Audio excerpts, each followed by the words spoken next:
नमस्कार मित्रो, आज आपण भीम मोबाईल ॲप म्हणजेच भीम ॲप्लिकेशन याबद्दल अधिक माहिती घेणार आहोत. भीम हे शॉर्ट फॉर्म असला तरी प्रत्यक्षात याचं full name Bharat interface for money असा आहे. याचा शॉर्ट फॉर्म आपण भीम ॲप म्हणून त्या ठिकाणी वापरत आहोत.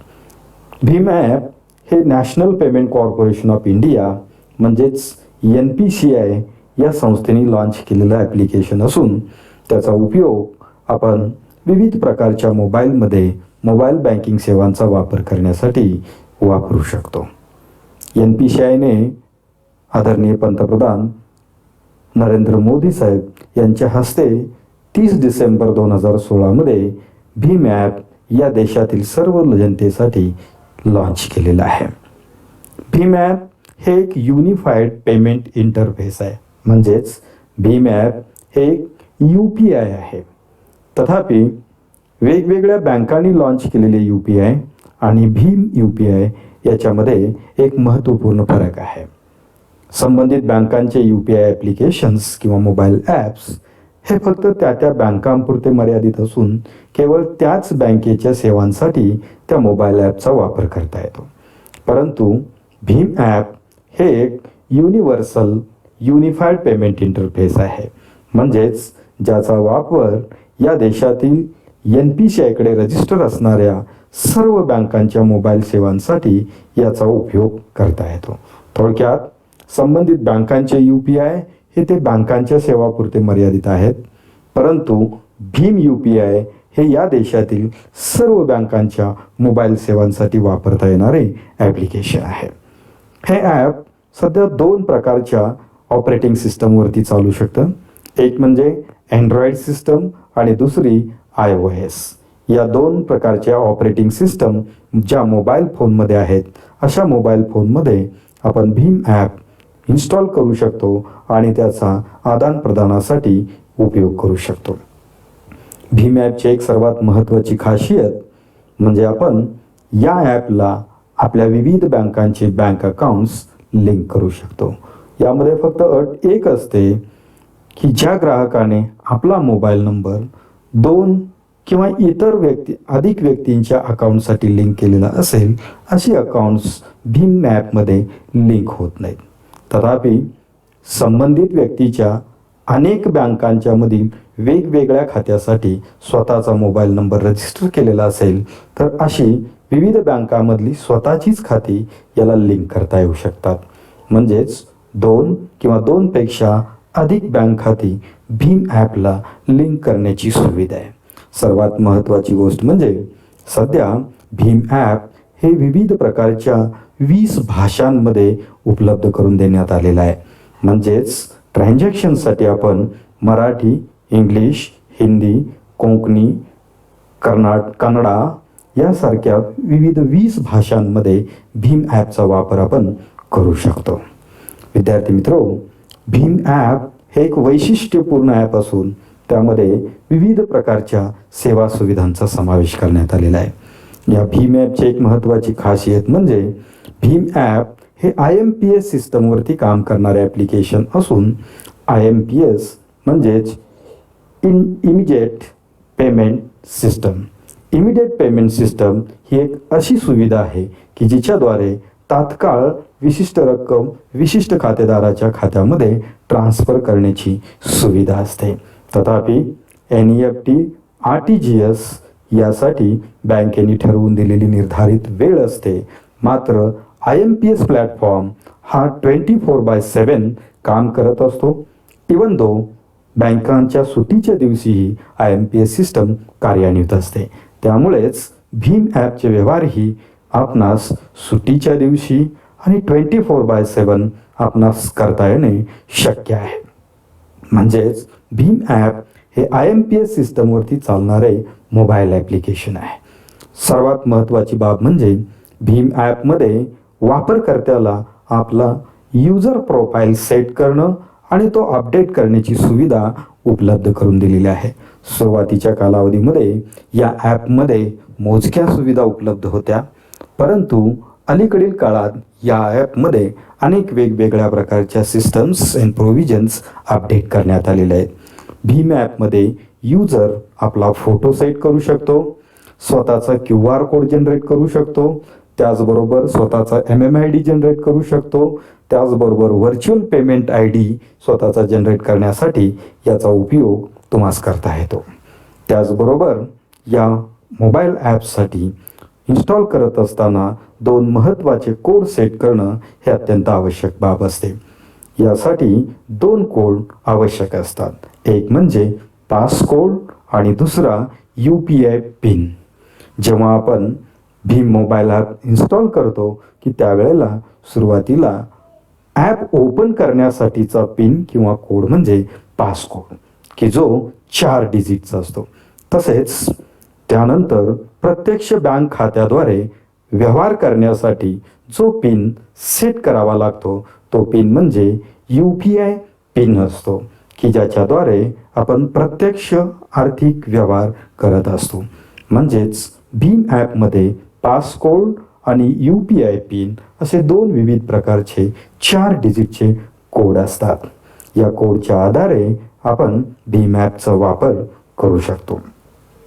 भीम ॲपमधील सर्वात पहिली महत्त्वाची सुविधा म्हणजे पैसे पाठवण्याची सुविधा.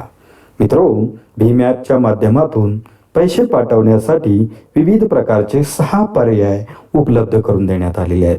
त्यामधील सगळ्यात पहिला पर्याय म्हणजे आपण ज्या व्यक्तीस किंवा लाभार्थ्यास रक्कम पाठवणार आहोत त्या व्यक्तीचा बँक अकाउंट नंबर, त्याचबरोबर त्याचा IFS कोड म्हणजेच इंडियन फायनान्शियल सिस्टम कोड, या 2 बाबींचा वापर करून संबंधित व्यक्तीस आपण रक्कम पाठवू शकतो. दुसरा पर्याय म्हणजेच मोबाईल नंबरद्वारेही भीम ॲपच्या माध्यमातून रक्कम पाठवण्याची सुविधा असते. तथापि समोरच्या लाभार्थ्यांनी आपला मोबाईल नंबर संबंधित बँक खात्यास लिंक केलेला असणं अत्यावश्यक आहे. जो मोबाईल नंबर बँक खात्यास लिंक नाही अशा खात्यामध्ये या पर्यायाचा वापर करून रक्कम पाठवता येणे शक्य नसते. तिसरा पर्याय MMID. MMID म्हणजेच मोबाईल ॲप्लिकेशनच्या माध्यमातून मोबाईल मनी आयडेंटिफायर जनरेट करणं. ज्या व्यक्तीचा किंवा ज्या लाभार्थ्याचा MMID आपल्याकडे असेल त्याचा वापर करून आपण संबंधित व्यक्तीला रक्कम पाठवू शकतो. चौथा पर्याय आधार नंबर. आपणा सर्वांना ज्ञातच आहे की आपण आपल्या बँक खात्यासाठी सर्वांनीच आधार नंबर लिंक केलेले आहेत. ज्या बँक खात्यास आधार नंबर लिंक केलेला असेल अशा बँक खात्याचा आधार नंबर टाईप करून आपण थेट त्या व्यक्तीच्या अकाउंटमध्ये पैसे ट्रान्सफर करू शकतो. म्हणजेच याकरिता संबंधित व्यक्तीचा bank branch, account number, IFSC code यासारख्या बाबी माहीत करून घेण्याची आवश्यकता नसते. 5वा option virtual payment ID. Virtual payment ID हा मोबाईल ॲप्लिकेशनमधून जनरेट करता येतो. प्रोफाईल सेक्शनमधून आपणा स्वतःचाही व्हर्च्युअल पेमेंट ID जनरेट करण्याची सुविधा यामध्ये असते. हा व्हर्च्युअल पेमेंट ID आपणास माहीत असेल तर याचाही वापर करून आपण रक्कम पाठवू शकतो. 6वा ऑप्शन की जो अलीकडील काळात खूप मोठ्या प्रमाणात प्रचलित होत आहे की ज्याला आपण स्कॅन अँड पे म्हणतो. QR कोड म्हणजे क्विक रिस्पॉन्स कोड हा वापरून मोबाईलद्वारे स्कॅन करून आपण संबंधित व्यक्तीस थेट त्याच्या खात्यामध्ये रक्कम पाठवू शकतो. ही एक अत्यंत महत्त्वाची सुविधा अलीकडील काळात विविध प्रकारची किराणा दुकान, त्याचबरोबर वेगवेगळ्या प्रकारची शॉप्स या ठिकाणी याचा वापर मोठ्या प्रमाणात होत असताना आपणास पाहाव्यास. भीम ॲपमधील आणखी काही महत्त्वाच्या सुविधांमध्ये या विविध सुविधांचा समावेश होतो. भीम ॲप्लिकेशनमध्ये आपण केलेल्या विविध प्रकारच्या आर्थिक व्यवहाराची हिस्ट्री किंवा त्याचं ट्रॅक रेकॉर्ड आपणास पाहण्याची सुविधा उपलब्ध आहे की हे ट्रान्झॅक्शन आपण date wise, amount wise sort करून देखील आपण पाहू शकतो. त्यासाठी सॉर्ट हा ऑप्शन या भीम ॲपमध्ये दिलेला आहे, त्याचा उपयोग आपण करू शकतो. त्याचबरोबर आपल्या खात्यामध्ये शिल्लक असणारी रक्कम चेक करण्याची सुविधा देखील यामध्ये उपलब्ध आहे. भीम ॲपमध्ये जर विविध प्रकारची खाती आपण जर लिंक केलेली असतील तर वेगवेगळ्या खात्यातील बॅलन्स वेगवेगळ्या ऑप्शनचा वापर करून वेगवेगळ्या पद्धतीने आपणास चेक करण्याची सुविधा या मोबाईल ॲपमध्ये उपलब्ध आहे. आणखीन एक महत्त्वाची सुविधा या मोबाईल ॲपमध्ये जी उपलब्ध आहे ते म्हणजे रिक्वेस्ट मनी, पैसे मागणे. मोबाईल ॲपच्या माध्यमातून भीमच्या माध्यमातून आपण आपल्या संबंधित व्यक्तीस ज्याच्याकडून आपणास पैसे घ्यावयाचे आहेत अशा व्यक्तीस डायरेक्ट डिजिटल रिक्वेस्ट पाठवू शकतो. यास रिक्वेस्ट मनी ऑप्शन असे म्हटले जाते.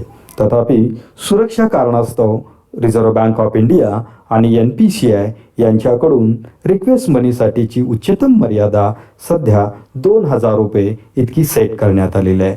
कारण मागील काळात या ऑप्शनचा उपयोग करून अनेक वेगवेगळ्या प्रकारचे काही फ्रॉड्स या ठिकाणी झालेले होते. त्यावरती मर्यादा आणण्यासाठी, रिस्ट्रिक्शन आणण्यासाठी या ऑप्शनमध्ये उच्चतम मर्यादा ही 2,000 रुपये पर ट्रान्झॅक्शन ही सेट करण्यात आलेली आहे. त्याचबरोबर या भीम ॲपमधील आर्थिक व्यवहार करत असताना आणखीन एक महत्त्वाची बाब जी आपल्यास लक्षात ठेवणं अत्यंत आवश्यक आहे ते म्हणजे व्यवहार करण्यासाठीच्या विविध प्रकारच्या मर्यादा. जसे की NEFT, RTGS यासाठी मिनिमम व मॅक्सिमम रकमेची मर्यादा असते. त्याचप्रमाणे या भीम ॲपच्या माध्यमातून फंड ट्रान्सफर करत असताना या मर्यादा आपणास विचारात घेणे आवश्यक राहते.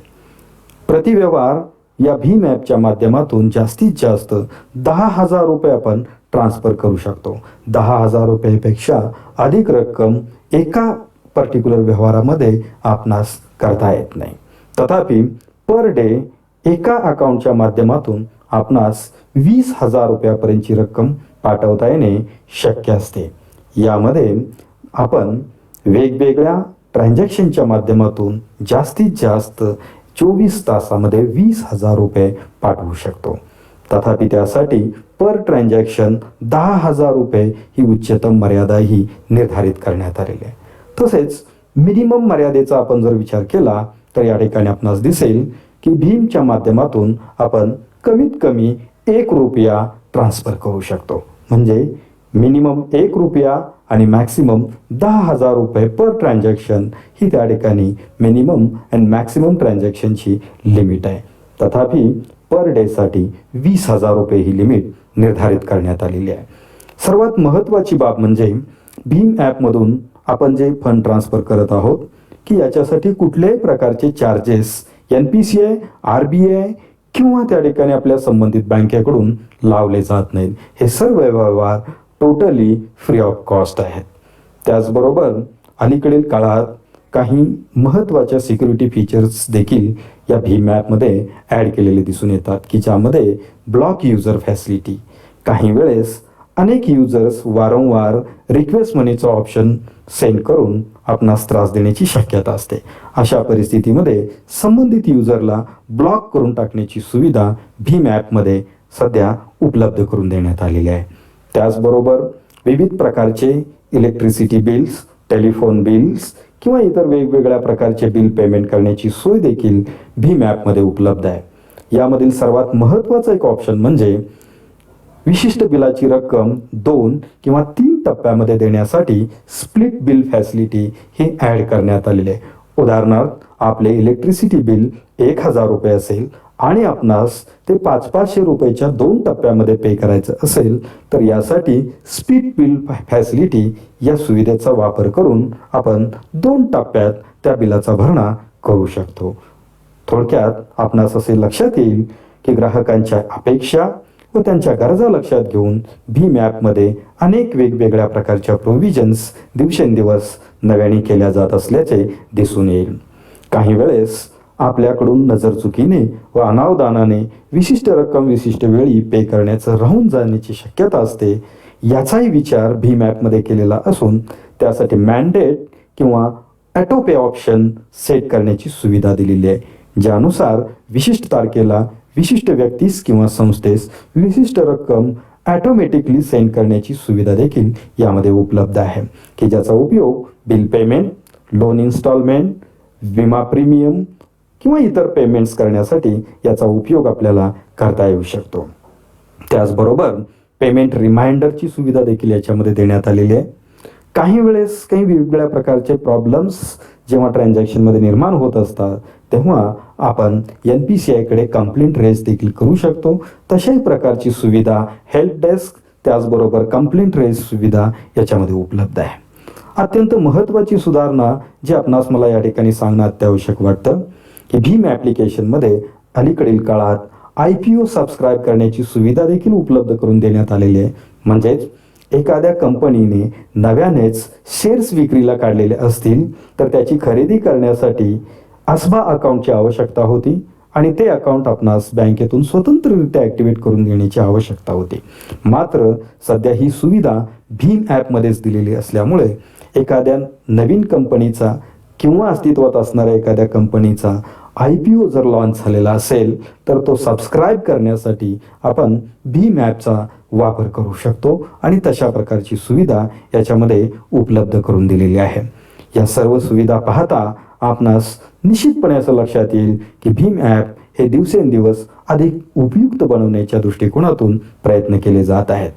तरी देखील भीम ॲपचा वापर करत असताना या काही महत्त्वाच्या दक्षता आपण घेणं, प्रिकॉशन्स घेणं हे अत्यंत आवश्यक ठरतं. विद्यार्थी मित्रो, भीम ॲप इन्स्टॉल करत असताना आपण ज्या स्टोअर्समधून किंवा ॲप स्टोअर्समधून हे ॲप डाउनलोड करत असतो की तेव्हा सर्वात महत्त्वाची दक्षता घेणं आवश्यक आहे. प्ले स्टोअरवरती भीम या नावाची अनेक बोगस किंवा फ्रॉडंट ॲप्स देखील आता लॉन्च झालेले दिसतात. त्यासाठी जेन्युइन भीम ॲप इन्स्टॉल करत असताना त्याच्या खाली national payment corporation of India असं लिहिलेलं असणं आणि त्यांचा सिम्बॉल असलेलंच ॲप आपल्या मोबाईलमध्ये इन्स्टॉल करणं आवश्यक आहे. त्याचबरोबर भीम ॲप इन्स्टॉल करत असताना जो पासकोड आणि UPI पिन आपण सेट करत असतो तो सेट करत असताना अत्यंत सुरक्षित आणि आपल्या लक्षात राहील अशा पद्धतीचा पासकोड व UPI पिन सेट करणं आवश्यक राहतं आणि तो कोणाशीही आपण शेअर करू नये. त्याचबरोबर भीम ॲपचा वापर करण्यासाठी फ्री वायफाय नेटवर्क किंवा फ्री नेटवर्कचा, फ्री इंटरनेट फॅसिलिटीचा उपयोग करू नये, कारण अशा नेटवर्कमधून हॅकर्स आपल्या मोबाईलमधील आणि ॲपमधील डेटा हॅक करण्याची शक्यता असते. आपण जर आपल्या मोबाईलमध्ये वेगवेगळ्या प्रकारचे पेमेंट ॲप्स आणि मोबाईल बँकिंग ॲप वापरत असाल तर त्यामध्ये निश्चितपणे मोबाईल अँटीव्हायरस असणं आणि तो अद्ययावत केलेला असणं आवश्यक आहे. त्याचबरोबर आपणास नेहमी मोबाईल नंबर बदलण्याची देखील सवय असते. या सवयीमुळे कदाचित या सुविधा वापरत असताना अडचण निर्माण होऊ शकते, कारण भीम ॲप किंवा कोणत्या UPIसाठी बँकेच्या अकाउंटला लिंक असणारं सिम कार्ड हे आपल्या त्या संबंधित मोबाईलमध्ये असणं आवश्यक असतं. याची काळजी आपण त्या ठिकाणी घेणं आवश्यक आहे. सेंड मनी बरोबरच रिक्वेस्ट मनीचा ऑप्शन त्या ठिकाणी वापरत असताना आपण त्या रिक्वेस्ट केअरफुली हँडल केल्या पाहिजेत. त्या रिक्वेस्ट कोणाकडून आलेल्या आहेत याची खात्री केल्या व्यतिरिक्त पुढच्या प्रोसेस करू नयेत, कारण अनेक वेळेला असे लोक त्याचा मिसयूज करताना दिसतात. त्याचबरोबर मोबाईल ॲप ओपन करण्यासाठी आपण फिंगर इम्प्रेशन, पॅटर्न्स अशा सुरक्षा सुविधांचा देखील अधिकाधिक वापर करावा की जेणेकरून मोबाईल ॲप हे अत्यंत सुरक्षित होईल आणि त्याचा अत्यंत चांगल्या पद्धतीनं आपणास आनंद घेता येईल. या सुविधांचा वापर आपण अधिकाधिक केल्यास कॅशलेस इंडिया या दिशेने आपल्याला पुढे जाता येईल आणि त्याचा अनेक वेगवेगळ्या प्रकारचे लाभ आपणास घेता येतील.